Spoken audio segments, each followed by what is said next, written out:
చాలామంది ఇంటర్నెట్ ఎలా తయారవుతుందని తెలియదు. ఇప్పుడు నేను సింపుల్గా ఎక్స్ప్లెయిన్ చేస్తా వినండి. ఒకవేళ మీరు హైదరాబాద్లో ఉన్నారని అనుకుందాం, కానీ మీకు కాశ్మీరీ యాపిల్స్ తినాలి అనిపించింది.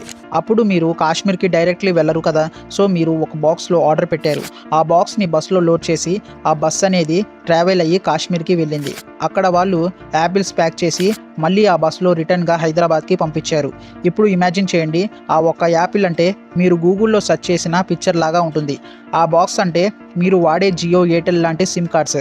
ఆ బస్ అంటే సీలో ఉన్న పెద్ద పెద్ద ఆప్టికల్ ఫైబర్ కేబుల్స్. అవి ఇన్ఫర్మేషన్ని ఒక ప్లేస్ నుండి ఇంకో ప్లేస్కి ట్రాన్స్ఫర్ చేస్తాయి. మరి ఆ రిటర్న్లో వచ్చే యాపిల్స్ ఏంటంటే మీరు సెర్చ్ చేసిన ఇమేజ్ ఆర్ వీడియోస్ మీ మొబైల్లో కనిపిస్తాయి. అలా మీ ఇన్ఫర్మేషన్ అనే బాక్స్లో ఇన్ఫర్మేషన్ అనేది సెక్యూర్గా వెళ్తుంది, మరి రిటర్న్ వస్తుంది. అందుకే జియో, ఎయిర్టెల్ లాంటి టెలికాం కంపెనీస్ యూజర్స్ నుండి డబ్బులు తీసుకుని ఆ ఆప్టికల్ ఫైబర్ నెట్వర్క్ని మెయింటైన్ చేస్తాయి. సో సింపుల్గా చెప్పాలంటే ఇంటర్నెట్ అంటే ఒక చిన్న ఇన్ఫర్మేటివ్ ట్రావెల్ సిస్టమ్ లాగా ఉంటుంది. ఒక ప్లేస్ నుండి ఇంకో ప్లేస్కి డేటా ట్రావెల్ సిస్టమ్ అని చెప్పొచ్చు. సో ఇది ఇంటర్నెట్ కాన్సెప్ట్. సో మీకు ఎంతవరకు అర్థమైందో కామెంట్లో చెప్పండి.